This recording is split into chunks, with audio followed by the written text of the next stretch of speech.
Hey guys, welcome back to the Ask Us Anything podcast. We have a sponsor for this week. It's Blood Brothers 2, sequel to Blood Brothers. It's an action-packed dark fantasy RPG available for free right now on Apple and Android devices. Yep, Blood Brothers 2 immerses players in a deep RPG experience set in Arnacia, a world which has been thrown into a state of chaos and war. Amazing art style, storytelling, and RPG mechanics sets Blood Brothers 2 apart from other RPG mobile games. It also offers a limitless amount of choices to customize your army and story to shape your gameplay experience, including a PvP mode that allows you to team up with friends. So check out bloodbrothers2.com, that's the number 2, for more information, and visit the App Store or Google Play to download it now for free.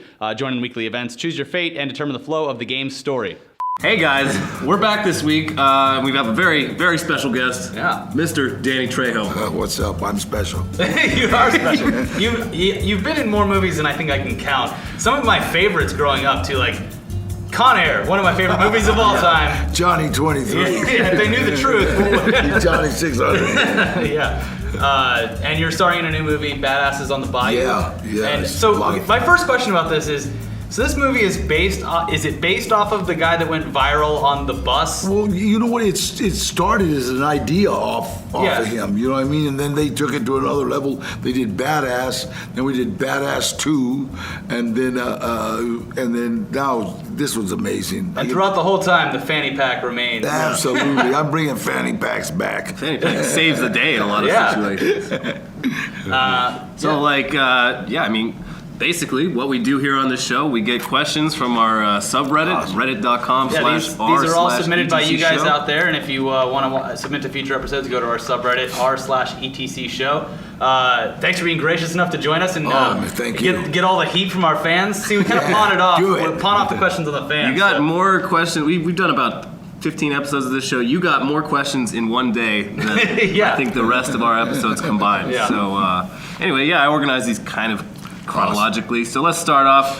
Kovics first asks, when you were a kid, what did you want to be? Has acting always been your chosen path? No, I never even dreamed of acting. I got into that by accident. But I think in my neighborhood, the choices weren't that much. You know, you could either be a dope dealer or a armed robber, or a laborer. And unless you were like a great athlete, you know What part of LA are you talking about? That was Echo Park, Temple Street. Oh, so Temple. I live off Temple. He lives there now. Echo Park, I'm sure, now is it's really nice. not. I live by the Tommy Burger. Yeah. Yeah. I used to right there on Sunset and Fig, and we used to run around all down there in Echo Park, but so you didn't have that many choices, you know, and I don't mind work if you got a house to build and you want me to help you, you know, my friend, Yeah.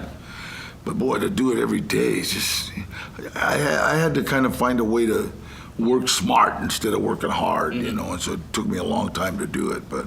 And you were talking earlier about how like you had to go to Texas at one point. Yeah, I got in trouble. Back. I got in trouble when I was about 13. They sent me to Texas, and I lasted I was supposed to stay there 3 years. I lasted the summer, 3 months. Well, you went in the worst part of the year too, and you said it was San Antonio. Mosquitoes are that big, you know, and they bite right through a jacket, you know. So, but so I came back. My mom and dad bought a house in Pacoima, and that's where I really grew up in Pacoima. You know, so. Yeah, you got murals of you up in Pacoima. A huge one of your face on the side of the building. Yeah, that was a surprise, and the kid that did it, Fabian, he just said that he saw a video of mine, and it just kind of inspired him, you know. So it was a Snickers commercial, wasn't it? That was awesome. Yeah, what was the whole thing behind that? Like, how did they approach you to be like, hey, we want to put you in the Brady Bunch? It was funny. My agent, Gloria Nahosa, she called me and says, I think we have a Super Bowl commercial. I said, awesome. It's crazy. It's like the Holy Grail. Yeah. You know? I said, awesome. She says, but you have to play Marsha Brady. I said, okay. And then she told me what I was making. So I said, all right. Sure. Marsha, call me Marsha. Yeah. You know? So we did, we did that. And it's all over the world. It's oh still my God, showing. yeah. It was like crazy viral online. Crazy. Like one of the best, voted one of the best of the Super Bowl. So yeah, cool. that's pretty awesome. Yeah, that was a lot of fun too. Do people ever, does your agent ever get, because, watching your movies and stuff, You are a very intimidating person. Is your agent never like, oh, God, I got to call him and ask if he wants to be Marsha Brady? No, Gloria's a pretty tough lady. You know what I mean? Yeah. She's from Texas, and that's why I find myself in Texas all the time. But no, she calls and she's like, just, hey, this is what we got. They usually give me a choice of about 3, Okay. you know, and then we'll just go from there. You know? Cool. After doing so many sort of like badass, like kind of scary villain roles, like are you more inclined to do kind of silly stuff like that these days? Give me what you got. You know what I mean? Yeah. It's checks in the bank. Let's do it. You know, it's kind of I mean, I'm not going to do anything that's going to hurt my career. No, Yeah. it's not, yeah.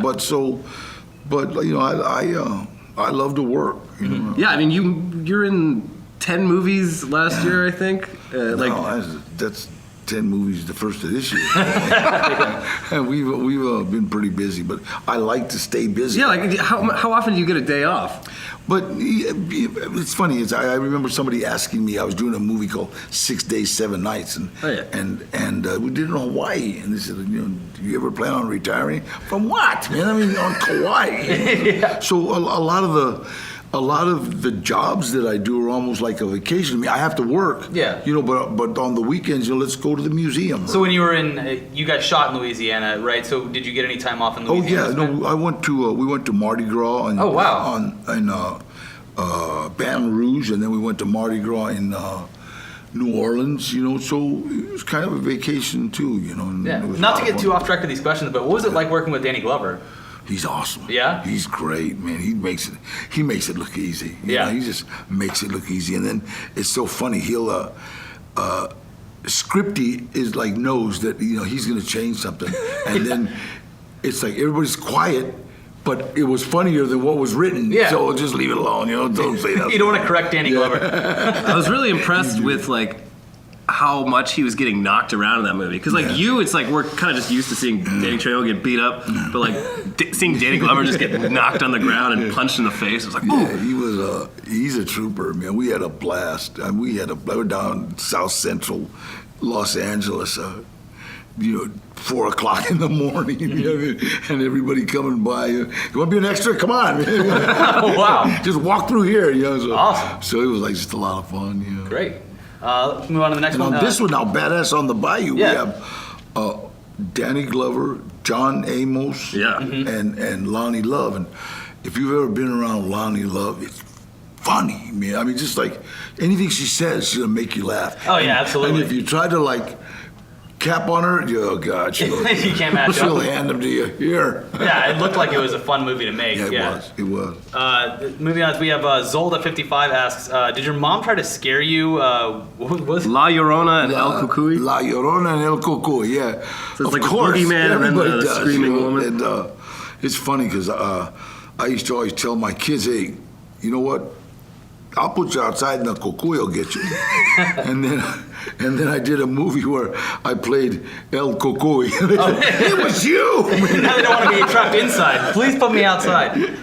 And you're, how old are your kids now? Because you were just saying that your son My just played at daughter's- South by My Southwest. daughter's 24. She's Wow. doing a TV series right now where she's working. She likes behind the camera. She doesn't Oh, yeah. really like acting. She's doing a wardrobe. And then my son just played his band, just played in South by Southwest. The name of the band is Gold. And Everyone go listen to that right now. they were cool. They were awesome. And then they just finished a film that they did. It's called the first name that you can look was called Snapshot, and now it's called Columbia because in the movie kids keep referring to going to Columbia or something. You know? Okay. It's an amazing movie. It's a Then he's great in front of the camera on that or behind the camera? both. Oh, really? Yeah, Oh, yeah. wow. They're him and Frankie Latina. They're like just all over the place. You know? Oh, wow. Trying to. They're trying to put you to shame with the work No ethic. kidding, man. It's funny because he was directing me in that Oh, movie. no. Right? It's funny, Dad. Don't overplay it, Dad. Shut up. Let's We hold got on the to lovely this, Santa Monica. Santa Monica Boulevard right back Just now. remember, we've been here 2 hours. All right, well, let's move on to Blake West 123 asks, how did you turn your life around from the gang violence and being incarcerated to becoming one of the biggest badasses in the cinematic universe? Well, in 1968, I was involved in a prison riot, and it was alleged that I threw a rock and hit Lieutenant Givens in the head, and it was also alleged that Ray Pacheco, who now passed away and died in an armed robbery, it was alleged that he had socked a free person, and then Henry Quijada ruptured the coach. So we went to the hole, which those 3 offenses are kind of gas chamber offenses. Oh, geez. Drawing blood on an officer and Yeah. hitting a free person and stuff. And so, they were kind of like cooked. It was kind of like I really realized that, okay, as sharp as you are and as slick as you are, and all them teachers that wrote has a lot of potential, ended you up right here. You're gonna die. And so I remember seeing this movie probably before all you were born. It's called The East Side Kids, and it was like the main guy in the neighborhood had a badass reputation, and he was going to the chair, and the kids were talking, well, he'll spit in their eye, yeah, he'll laugh all the way. And Pat O'Brien had to come tell the kids, no, he screamed like a broad, Yeah. And I remember just asking God, let me die with some dignity, man. I got a little rep going, don't let me rank it, Yeah. Let me die with some dignity. And because I thought it was only going to be a couple years, and God fooled me, man. He gave me a pass, and I hit the yard again, and I'd made a promise that if I would die with dignity, that I'll say his name and do my best to help anybody I can, and it's worked. And everything good that has happened to me has happened as a direct result of helping someone else. Oh, good. Everything. So how much longer? That's how I got into movies. Yeah. So how much longer were you locked up after you kind of made that realization? A year. Yeah, they had nothing. It was when Lieutenant Givens' report, he said one of the 3 individuals. Well, your first year law student, throw that out. 3 people can't throw 1 rock. So it was kind of a DJ reject. The whole thing. The DJ refused to file charges. So. And what were the steps that you took once you got out that led you onto this path? Well, you know what? It's like I started. I've known about like Alcoholics Anonymous and Narcotics Anonymous. I've known about all the programs for years. I think the first time I ever walked into a meeting when I was 15, and I could have stayed, and I kind of just went back, and I just kind of like started surrounding myself with people that wanted to stay clean and out of trouble and make something other than being a convict. And there was a great pride for a long time in being a convict, and then wait a minute, it's like, this is like Rudy Figueroa. I think he died in a robbery too. I'm not sure, but he said something. It's easy to be a big fish in a little pond, and I just wow. It's like, but out here, this is big fish country. This is like, wow, this is the world. So, and now because of the film industry, I've been seeing a lot of the world. Yeah. Did any of the people involved in that, like the lieutenant, did he get to see any of your success? Did you ever reach out to him or anything? I lost him. The only one I ever ran into was Captain Rogers. He almost shot me, and I ran into him in a market up in Lake Cascade, like that. And he was there. He goes, I remember him going, oh my God. No, hey, Roger, what's up? You're like, I'm glad I didn't shoot you because I love heat. There was a couple of guys that I saw that were really cool. Yeah. How about the other 2 guys that you were involved with? They don't. They both died. Really? Died. Ray died in a robbery. I think Henry died in a robbery too. Yeah. Let's see. Carlos BZRK, yes. I recently did a report on you and learned a lot about. My teacher failed me due to the inappropriate stuff. But anyway, my question is, what's one thing you would, he answered, he says it kind of weird, yeah. His question is basically, what's one thing you would have changed about your early life if you could have done it before if you could go back, I guess basically this question is, if you could go back and give yourself advice at a young age, what would it be? And these, a lot of people submitting these questions, a lot of our fans are, like in their 20s, in their late teens, so they're... it's hard to say, because I'm really sorry for all the people I hurt, I mean, both physically and emotionally, but everything that I did got me here, got me to be the person that I am today, and I think you have to kind of like, be on the ugly side for a long time to realize how beautiful life can be, and life, man, I've seen people that just are disgusted with their lives, and you think, man, you're alive, Yeah. It's inspiring just to be here, yeah. Every time I'm having a bad day, man, I think about, well, how about all inmates get up, get dressed, get ready for chow. That'll really tear your day up a little bit, so and I don't have to hear that anymore. Yeah, so like any kind of like daily struggle, like I remember we talked about last week, we kind of had some of a similar question. It was just like nowhere near like the kind of struggle and stuff like that, but there's been times where I've been like, man, this sucks or whatever, and then you just kind of like get through it, and stuff sometimes works out as long as you work hard. Perspective. Yeah, the past always like can help you with today, using it. That's what I do. It's like, God, man, it's like it's hard for me to have a bad day. You know what I mean? It's like, I gotta almost try. Yeah. Because life is just so precious, man, and you almost lose it. It's like, wow, that was really precious. Yeah. Remember, I've been here for 2 hours. Damn sirens. Yeah. Come out, Trejo. Oh, I heard that. Come on out. We have all my life. I wanted to be that guy. When they yelled, "Come on out, we have the house surrounded." I wanted to be that guy. Come and get me, coppers! I wanted to be that. Let me tell you something. Yeah. When you hear, "Come on out, we have the house surrounded," your voice goes up about 9 octaves. Don't shoot! I'm coming out! Please. All right, let's go to the next one. Evil Bernard asks, how did you end up becoming a permanent feature of Robert Rodriguez films? How did you guys meet? I walked into Robert's office when he was doing the casting for Desperado, and he said, "You remind me of the bad guys in my high school."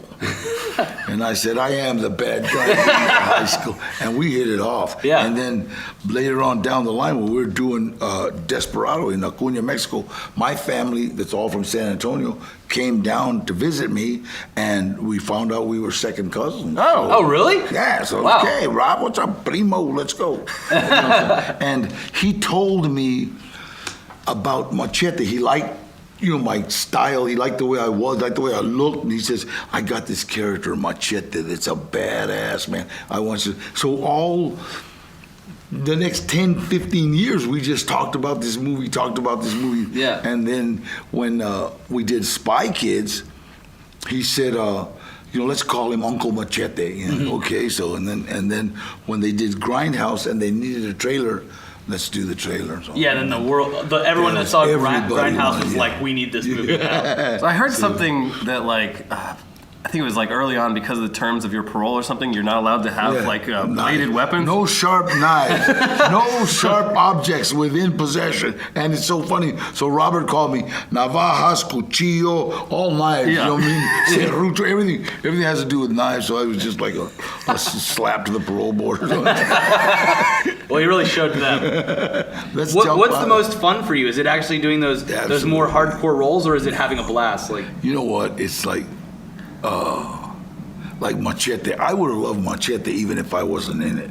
Because it was just a fun movie. I mean, me and Jessica Alba killed 20 people the first 3 minutes. Yeah.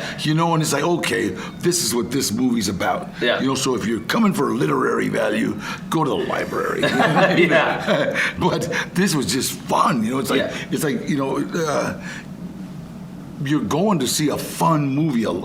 That's what I love about Badass on the Bayou. Yeah. It's a blast, you know, and to watch two old guys kick some butt. Wow. Yeah, I love the. We were talking earlier, like it's very, very like throwback to like the '80s and '90s action films where it's Take a like seat.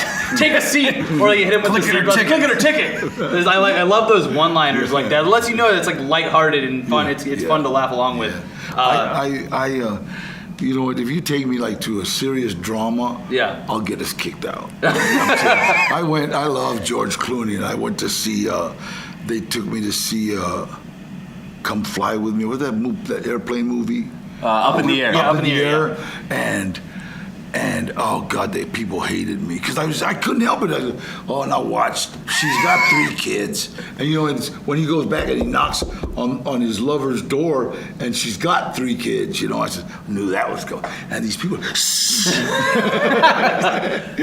So did they know they were shushing Danny Trejo? Danny Trejo, could you just calm down, please? So it's like I don't like films that don't keep me awake. And it was a great movie, you know, but I just, you know, I like watching stuff blow up and watching guys get shot, and you know, this keep me interested. Yeah, action. A lot of people writing in. I guess because they're younger, like they said that the Spy Kids movies were like their number one sort of memory of you. Like, what's it like working on kids' films? Well, you know what? It's a lot of fun, except for you have to pay a lot of dollars. When I was working with Alexa and Daryl, you know, the Spy Kids, they charged everybody $1 if you said a cuss word. Oh, okay. Yeah, I would do terrible. And yeah, I know. So every day they go with a bucket with $1 bills. Those kids made off like bandits on that movie. You know, they're both beautiful kids, been great kids. And then, in fact, Daryl was in Machete with me, and then. Alexa, she was in the second one. She was in the second one, Machete Kills, and it was funny because Robert didn't want to give her a role because it's like she grew up with us. That's like how do you say it? That's like your daughter. I mean, she was 12 when we started, right? And then and it was so funny because she says, "Robert, man, come on, I want to roll." She says, "This is a grown-up movie." I'm 25, you know? Oh, yeah. And so they gave her an outfit, right? The outfit that she had on in Machete had it was chaps with no back. So she comes up, Uncle Danny, look what they put me in. Oh, my God. Oh, my God. All grown up. Yes, and she held her own. I mean, she was standing next to Sofia Varaga, next to Lady. She was standing next to some hotties, man. Yeah. And held her own. You know what I mean? She wouldn't. Now these kids that are growing up watching Spy Kids, they notice those things. When I went to, I was doing a movie called The Green Ghost, and we went to Brownsville, Texas, and then from Brownsville, we went to an island where everybody goes for spring break. Oh God, I forgot. It's right off. It's on the Gulf of Mexico. It's a little island. Everybody goes to spring break, right? And so we're there, and spring break just started. So all these kids, 18, 19, 20, go, "Oh my God, Spy Kids!" They're all like, you know, they all recognize me from Spy Kids, and so I've got this whole audience, and this one guy, he says, "My little brothers are at the hotel watching Spy Kids right now." So thank God for DVD. Yeah, exactly. All right, guys, taking a little break here to pay some bills. We have another sponsor, and it is Loot Crate. I love having Loot Crate as a sponsor because I actually get it. So it's nice. This is fun. And to explain, Loot Crate is a monthly subscription box service for epic, geek, and gamer items and lots of pop culture gear. For less than $20 a month, you get 6 to 8 items that include licensed gear, apparel, collectibles, unique one-of-a-kind items, and more. You have until the 19th at 9 p.m. Pacific to subscribe and receive that month's crate. And when the cutoff happens, that's it. It's over. No more box. Except then there's next month's box. Yeah. Anyway, make sure to head to lootcrate.com/ETC_ and enter code ETC to save $3 on any new subscription. And like I said, I love having them as a sponsor. I get it every month. It's great for like cool little desk toys and stuff. And if you have cool a boxes. desk, it's great. Yeah. Yeah, so enjoy that and enjoy the rest of the podcast. Let's see. DJ SE Goots asks, Well, I guess it's more of a statement up front. First off, Trejo is the best. My wife and I met him at the Omni in Austin a few years back, and he couldn't be nicer. Well, there's your compliment on the beginning of that. All right, thank you. When you're not kicking ass on film, what is one of your favorite things to do during your free time? Not that you were saying you don't have too much free time, but what do you like to do? Any free time I have a couple of antique cars. Mm-hmm. Yeah, you got a bunch of like working, classic cars. What kind of cars are they?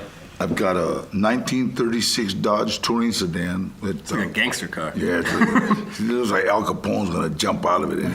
But we have that, and then we have a 42 Chevy Stylemaster, which is very rare. That's one of the last cars made before the war. You know, the production cars. You know, and then we have a 52 Chevy pickup. Nice. And we have a 56 Chevy Bel Air chop top. Oh, nice. American Graffiti. You got some bikes too, right? Yeah, we got a. Yeah, just gonna ask that. You have to have a motorcycle. Machete motorcycle. It's got Jessica Alba and Michelle Rodriguez on the tank and Lindsay Lohan and. Do you ever just pull up next to cars on that and just look over and people's jaws just drop because it looks like you wheeled in off of a movie set? Hey, it's you! It's you, and you're probably gonna kill me. Yeah, it's kind of a lot. I just gotta be careful on the motorcycle because a lot of times people be driving and go, "Oh wow!" Just gonna lean right into you. Yeah, wait a minute. Yeah. So you free time just mostly automotive stuff? Cars, hanging out. I hang out at Chubby's Automotive and in San Fernando and in Silmar, and then there's places that I Gabby's over in Inglewood, different cars. I'm building a 65 Buick Riviera right now. It's gorgeous, you know what I mean? And then, dude, I just like old cars. You know? Yeah. It's so much more fun, and you don't gotta like deal with smog stuff. Yeah. I also saw that you are starting up a taco restaurant. Yeah, we got one right. Oh on yeah, La we said Brea. that minutes before coming in. You were like, "Oh well, we have to ask him about that." Absolutely, it's right on La Brea between Olympic and Pico, and it's called Trejo's Tacos. And it's a restaurant, and it's going to be opening in May. So Awesome. that's going to be. What kind of food are you going to be We're serving? having like some of the best tacos in the world and different bowls of different different stuff you can ask for. What style tacos? Like corn tortillas? Corn tortillas. We've got a vegan taco. We've got a gluten-free. I mean, we just go with the whole gamut. So that area, you kind of have to have all those options. Yeah. I'm telling you right now, you have to get Robert Rodriguez on the phone and be like, "I need you to produce a grindhouse type commercial for Trejo's Tacos." I think I've got it. Look like an 80s VHS type. You heard that, Robert? Yeah. Please make that. That would be amazing. Yeah. You could chop it with your machete. Well, I'll definitely be stopping there on the way home from work in May. Bottom line. Okay. A dude who's a dude asks, Danny, what was your favorite movie that you have ever acted in? Well, I'd have to say that I would have loved Machete even if I wasn't in it. But I think one of my favorite movies of all time was a movie called Blood In, Blood Out. Yeah, that was one of your earlier ones. Yeah, I've done in '91, and I got to go back to my old alma mater, San Quentin. And, it's just kind of a different story. Yeah, it had to be a little eerie. There's Yeah. actor, yeah. And then some of the guys that you left in prison are still. Really? Yeah. Wow. Trejo, oh my God. So it was kind of, That's cool. Were they happy for you, or? Oh, yeah, you kidding. Anybody that makes it, they're happy for, you know what I mean? And because what it does is gives them hope. Yeah. It just gives them hope. It's like, this insane sucker can make it, yeah. And then, of course, Spy Kids somewhere near there. I love you in Spy Kids. It's funny. Do you ever, so when you go to, if you've been to Comic-Con and stuff like that, yeah. Is it Spy Kids, or is there another movie that people come up and they're like... Con Air, Heat, Desperado. Yeah. You know what is funny is like all the, I'm going to Charlotte, and they love From Dusk to Dawn, and they did that. That was awesome. And then I was a zombie killer, and that was, they like horror movies. So it's like a different, regional, it's all different? I love horror movies. Yeah. So movies like that, movies that are exciting, I like. Do you get a lot of people recognizing you from video games that you've done voice acting? Yeah. You did a Call of Duty game, and then Grand Theft Auto, a few others. Hey, you you killed me almost. Wow. Got a 9-year-old coming up saying, hey, I kicked your ass. Let's see. Moving on. Pounding asks, the fight scenes in your new movie look pretty intense. How often do you actually punch someone or get punched in the face while filming? Is there a worst accident that you've ever experienced on a movie set? Or No, fighting, I'm really, really careful. You know, and then stunts. You know, it's like I got a stunt guy, a guy named Norm Mora, who God looks just like me. Sorry, Norm, but we work. You know, we work a lot. He gives me the choreograph of fight and stuff, and makes it real simple. I would rather do a fight scene with a stunt guy than an actor. You know, because stunt guys know how to throw punches. Actors think they can fight. You know, you don't want to accidentally get punched in the face by Danny Glover. Although that would be a cool story to have. That would be a good story. But you know, Danny will knock a sucker out. I'm sure. Yeah. So you've never been like injured on set or anything like that? No. Oh, wow. I've been really lucky. You know? And again, it's like the stunt coordinators that I work with. They make sure they watch all that stuff. You know, so you're pretty well padded up, and if you're falling or whatever. You know? And Norm really watches out for me. It's like he makes sure that, you know, he won't let me hit the ground. Say, no, I'll put a pad, you know. So, Yeah. Stunt people really are like the unsung heroes of like. Oh, absolutely, yeah. Well, it's so funny. It's a crazy like, job. Everybody talks about, you know, I do my own stunts. It's, you know. With the help of a team. Yeah, because you got to remember that filmmaking is a business. You know, no matter how you cut it out, it's a business. If you're a movie star, well, you're still part of the business, you know. And the last thing they want to do is, the last thing I want to do is get hurt and risk 90 people's jobs. Yeah. Just for me to say I got big nuts. You know, Yeah. it's like, I mean, you know, it's like, wait a minute, man. It's like, you know, insurance companies are saying, no, wait, we won't let him do that. You know what I mean? So, okay, you know, so that's the reality. Insurance companies, the real unsung The real heroes. unsung hero. Yeah, that's why everybody's still got a pretty face. Schmittles wants to know, who is the biggest badass that you know? God, man, I would say Ronda Rousey. Kick all of our asses. Yeah, probably. She's terrifying. Yeah. You know, I mean, Ronda Rousey is the Floyd Mayweather of fighting. You know? Yeah. But she's amazing. It's amazing. It's like to watch her, and it's like to say, I am going to beat you with an armbar. Yeah. and that's what that's she exactly what she does. God, man. It's like, you know, so she's amazing. It's like, it blows my mind. And I love great athletes. She's a great athlete. Yeah. Floyd Mayweather, same thing. There's great athletes. Cain Velasquez, same thing. I just did a movie with Cain, and it was The Green Ghost. And this guy's amazing, man. It's like just. I don't want to put you on the spot here, but Mayweather Pacquiao, who do you think? Mayweather. Mayweather? Yeah. That seems to be the yeah. I'm going to go with. Yeah. I would have to say that. And there's, you know, people don't want to admit it because a lot of people don't like Floyd, but the reality is that kid is one of the greatest boxers ever. He's amazing. If you really know fighting, you know, you can watch it. It's like he's amazing. And the thing is that a Floyd Mayweather fight can be really boring. You know what I mean? If he's on his game, because he just tap. Yeah, he's super fast. And moving. And then if he's going to brawl, you know, like if somebody's going to brawl with him, then it's going to, you know, but they're still going to get beat. You know, and you don't, it's so funny to watch him because it looks like this guy hit boom, and the last punch, boom, was a left, you know, where he just cracks you with an uppercut or a left hook, you know, and it's, I don't think anybody's going to beat him. He's going to retire undefeated. Yeah. So your background is in boxing, right? Like that's kind of how you got into the film industry. Eddie Bunker. Right? You know what? I was a lightweight and a welterweight champion up in San Quentin, and there's a guy, Eddie Bunker, who was a writer, you know, but he got famous in the penitentiary because he knew how to write writs, and a writ has to be written grammatically correct and by the word of court and everything. Yeah. Anything wrong, they'll throw it out. They have reason to throw it out. And so he got famous writing writs. And then he wrote some novels, and he wrote a movie called Straight Time that he wrote a book called No Be So Fierce, but Dustin Hoffman made it into a movie called Straight Time. It's a great movie and some of Dustin's best work.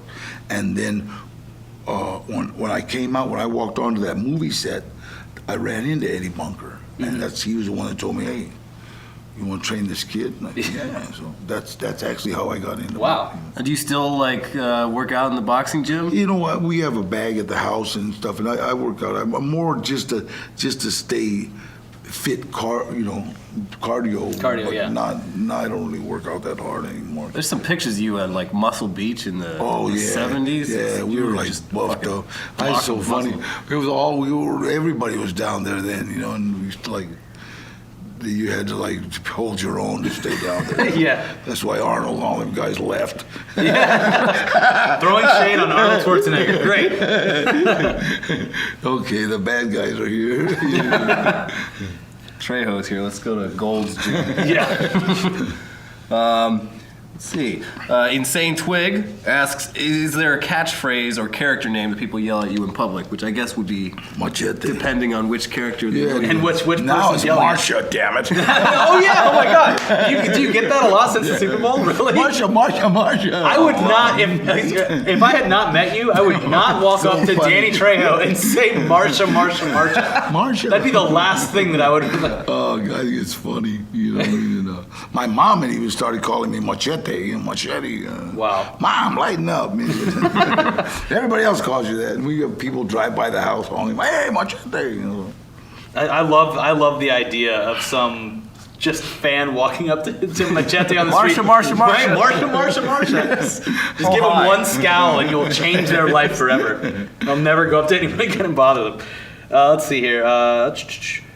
Okay. Oh yeah, Super PAC. That's a good one. How do they do the scene in Breaking Bad with your head on the turtle? One of his favorite episodes. They What was owe the me process? that head. Yeah. We did a bust of my head, and they were supposed to give it to me, and so they put it on that tortoise, and it was like, wow. When I was watching it, and that episode was so good, they brought me back and we did a flashback. prequel. Yeah, you know what I mean. So that was a lot of fun, and I was in London.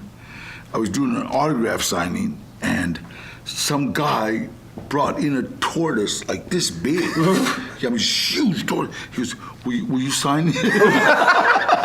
I said, yeah, but I took a picture like this, Oh my God! No, it still looked like your head was on it. That's awesome. So it was like a lot of fun. So they said they were going to give you that head, and they... Yeah, they didn't, man. So that head's somewhere out there. And then Jerry Bruckheimer, yeah, I'm snitching on you, Jerry, told me I could have the arm from, remember the arm in Con Air? Con Air? Yeah. Yeah, he was supposed to give it to me. Hanging by the... yeah, I know he's got it in his garage somewhere. Yeah, he uses it to pull it's a light string. He turns the light on in his closet with your arm. And so everyone's got these body parts from you. My kids were like, oh, I forget how old they were, but they were fighting over whose room it was going to go in. Yeah. Oh my God. You use it as a back scratcher? When my son, I was 9. No, he was 9 when I was doing Heat. Mm-hmm. And he showed up on this. I brought him to the set, right, and I introduced him to Robert De Niro. I said, "Hey, Bob, this is my son, Gilbert," and he was 9 years old. And Robert goes, "Hey, Gilbert, how you doing?" And my son looks at him and goes, "You talking to me? You talking to me?" And Robert fell out.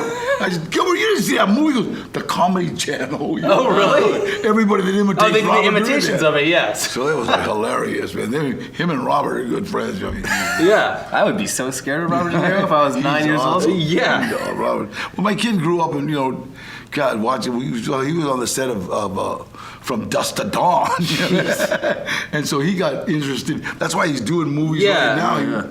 I got the best picture of him when he was 9, and him and the cameraman are down like this and trying to look through this lens to get a shot of the car armored truck when we hit the armored truck, and he was like, "Daddy, I set it up for him, Dad." Oh, okay. Help him get the shot. Hold on, let's wait for this. Cyrus, jeez. It's okay. It's a busy day. Hello. So any directors, producers out there, if you have a body part of Danny's, please send it to him. Kindly return. Yeah, kindly return his arm and head. You've been like killed in some pretty crazy ways in a lot of movies. Like, God, what? I'm trying to think of more examples. Like, I did a movie with Jean-Claude Van Damme called Desert Heat, and I got hung. I got thrown off this ledge and got hung, and it was funny because my kids would get hurt when they were little. I would always like grab them and go, okay, wait, let me hiya, do an Indian chant, right? Hiya. And at first he was working there, and then Dad, come on, cut it out, don't embarrass me. So I would always chant Indian chants for him, and then so the director, I got my head in this noose, and I'm gonna jump off it, right? And he says, "Danny, do you know any kind of Indian chant?" Now my kids were down there. Does he chant? And so I started chanting, and then Norm jumped off. So it sounds like your kids are like pretty involved. You had them around the whole, always, your career on sets and everything like that. Did they enjoy the? Obviously, they enjoyed it because they're doing it now. My daughter, for show and tell,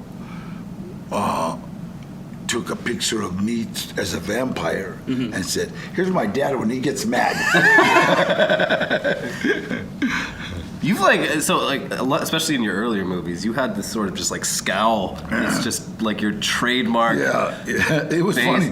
My first 5 years of my career, I never even had a name. I was always like bad guy #1, inmate #1, thug #1, and I thought I had a career. I didn't know, I didn't know I was typecast. I didn't know what it was. Yeah. And like, I'm getting work. This is great. Getting work. That's all I knew. And then somebody, I remember, this little girl, just fresh out of newspaper school or whatever they call it. Yeah. She comes, "Danny, don't you feel you're being typecast?" And I says, As what? And she says, "Well, you're always playing the mean Chicano dude with tattoos." I thought about it. I says, "I am the mean Chicano dude with tattoos." So somebody got it right. I've been working. The first name I ever had in a movie was Art Sanilla in Death Wish 4. Yeah.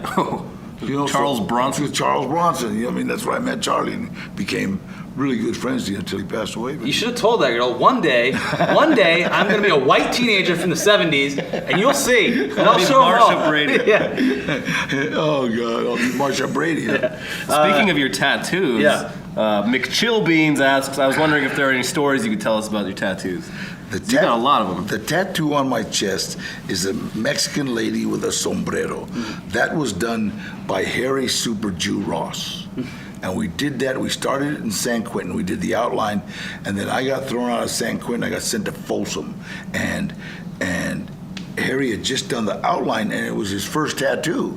So he said, "No, wait, don't let nobody touch it. I'll be in Folsom." So about 7 months, 8 months later, he came to Folsom, and so we did some more of it. And then there's a big riot in Folsom, and they sent me to Soledad, and I forgot where they sent him, and he said, "Danny, let me finish my first tattoo." It was his first big tattoo. Yeah. Okay, so then he showed up in Soledad. We finished it in Soledad. And unfinished business. Wow. So it took about 2 years, and it was his first tattoo. So he became a very unbelievable, before he passed away, he became this unbelievable tattoo artist, right? Yeah. So he hated this one because it was like it was like a first grade drawing to him, and it became the most famous. That story is incredible. Yeah. How do you even do a tattoo in prison? How does that work? You put a guy watching out for the guard, and you get a needle and thread and India ink and start poking. Wow, man. That was before. So that takes a while. This was like 65, 66. This was before they used to make the little machines, Because now they make machines and yeah, it's no problem. It's unbelievable tattoo work. Let's see. This is going to be the last question. Then we'll talk about decent pro before the movie. Some good stuff. This is RVLV. I can't even pronounce this. RVLVROCLT. Great. Do you have any advice to a young guy who aspires to work in film but doesn't live under the best circumstances? He read that you had a tough upbringing. You're a big inspiration for him, and he says thank you for your work. Persevere. Keep doing it. Just, it's like people are going to tell you there's a lot of competition. There's a lot of competition in being a plumber, you know, so just keep doing. People that I don't want to be an extra. Well, that's how you get on movie sets. You know, it's like that's how you get on a movie set. That's how you what do they call it? Network. Yeah. You know, that's how you network. You show people you're easy to get along with. And man, I know people that just go from movie to movie to movie doing extra work, and their list of who they know is unbelievable. Well, you were just saying it's like you don't just jump in and become Machete. Yeah, it's a lot of work and time. Yeah. You're bad guy number one for a while, and then it works out. God, there was this kid when I was doing Blood In, Blood Out, and we went up to Wayside Honor Rancho, and to shoot some of it, right? And this kid, I'll never forget, he had a big 818 tattooed right here, right? And I used to tease him like, oh, hey, they changed this to 213. He's like, hey man, fuck you. And then he pulled me aside and said, Danny, how do you get into that stuff? I said, shut up, get out of here. You don't want to do this. You want to be a gangster. He goes, no, really. I said, well, call Central Casting, man. Take a picture of yourself. About 2 years later, I was doing a episode of Baywatch. And I show up on the beach, and you know, people that do that, they all want to do movies, and they know I do. So all the people from Baywatch run, oh, Danny, yeah, what's up? And I'm looking at these two guys standing there, two, you know, cholo looking, you know. I said, wait a minute. I walked over. This guy had 818. I said, what are you doing, man? He said, Danny, I call them people, man. They've been sending me out, and I've been out a year, man. Look at me. He took me out to, we went to the parking lot, and he had this little, Porsche, but not the expensive one, the 911. Boxster? No, it's this old one. You know, the 911. There's a 911. And anyway, the cheap one, but he check that out. It's got rims. It runs. So, but it's like you know, follow your dream. Do what you know. Do it, man. It's like don't let anybody tell you can't do it. You know, the only failure in life is not trying. And so. It's funny, like now there's like whole casting organizations for people with the like gang tattoos. Absolutely. And stuff. For a long time, we had a thing called Rent-A-Gang. You know, hey, I want a bunch of guys with tattoos and show up, and so you know. And now, my son they did that movie, and they did some little short things, with a Kickstarter, yeah, and they raised $90,000. Jeez. I said, how do you let me in? I couldn't believe it, man. And they did these little promos. One of them, Frankie Latina, right, the other producer. They show him being kidnapped, and then the next scene is him in a garage with a hood over his head, and take off the hood, and got a knife at his throat, and. He says, my name's Frankie Latina, and I'm asking Kickstarter to please send us some money. It was like funnier than hell. And then I said, read the sign. Read the sign. And he goes, I can't. He says, why? He says, it's upside down. And then he turns it over. And it was like funny. It was just funny stuff. And then they started getting money. So we would every week or so we'd do another little one. One Mario came in and put Frankie's food down. He's still tied up. He says, Marty, boy, you know what? You better tell them people to hurry up and start sending some money home, because it's getting cool. And then he puts the food down, and my dog, you see my dog just starts sneaking. You see him, he starts eating Frankie, and you hear this kid yelling, hey, your dog. I'm like, and that's, wow, I said, that's an easy way to get $90,000. So it's like the idea, it's like the passion for doing new stuff, you know, for working. I love it. And that's a good example of like how to do Kickstarter right too, because you shouldn't just be like asking for things. Like, he's showing what he can do on a smaller scale, so that people give him opportunities. It's like right now they got you know, we got millionaires asking for money on Kickstarter. You know, it's like come on, man. It's like it's for like new guys just starting out. You know what I mean? It's like, you know, like any I can go to a producer and say, hey, let's make this movie, and they're gonna put up, you know, a couple $1 million. Yeah. Kickstarter is not for raising 200 million or 300 million. Yeah, no. It's raising for kids that want to pursue their passions. Yeah, that's it. Yeah. Yeah, it's a great way to do it. I mean, we've seen a lot of success with stuff like that. We've donated some. Yeah, it's a good platform. Yeah. So they got it funded, and So they just finished. We shot the last scene, and in fact, he came down for South by Southwest, and we shot the last scene where I was trying to choke this girl. when do you think that'll be released? And what was it called again? Columbia? Columbia, yeah. Yeah, but look under Snapshot. I like Snapshot, but they changed it to Columbia. So. All right, cool. And then let's talk a little bit about Badasses on the Bayou. Badass on the Bayou, the 7th, and it's like. And that's for the DVD release. You can Yeah. actually watch it on VOD. I rented it over the weekend on VOD. Yeah, it's a lot of fun, man. See me fly a plane, I ain't scared. And we had a lot of fun doing it. And Baton Rouge is it's just a great, beautiful scenic place. It's unbelievable. And the cast is incredible. Yeah. Everyone's really funny in it. It's like it's a really funny movie. Lots of really solid one-liners that I'm sure Danny Glover came up with all on the spot. He's awesome. He's awesome, man. God. And so what's the story basically about? the story is that we go back to Louisiana for Lonnie Love's wedding, and not knowing that all of a sudden her mom and dad live in this fabulous mansion. She's wealthy, right? And I'm like, wow, this is kind of, we're just kind of impressed. But then she ends up getting kidnapped, and we end up having to solve the crime. Yeah. Fanny pack on. Camouflage. Breaking bottles. Your character derives all of his strength from the fanny pack. Has anyone? I almost this weekend was like, I got to go find a fanny pack to get it to sign. If you're out there watching this and you know that you're going to meet Danny Trejo at a convention or something like that, I want you to bring a fanny pack to him and have him sign that. With a little tiny machete. Yeah. All right, well, thanks so much for joining us. This was a blast. Man. It was great hearing all about your past. And don't forget, the restaurant. Yes. Trejo's Tacos. Trejo's Tacos. And then Badasses on the Bayou comes out on DVD on the 7th. I did a film called Bitten that should be coming out, and I did another one called The Green Ghost. And the director's great, Michael Olmos. Great kid, man.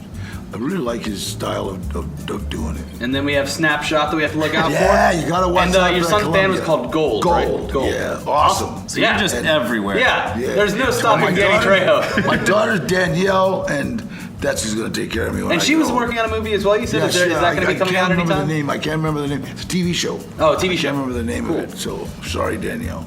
All right, well, you don't have to look too far for all of Danny Trejo's projects. My son, Danny boy, what's up?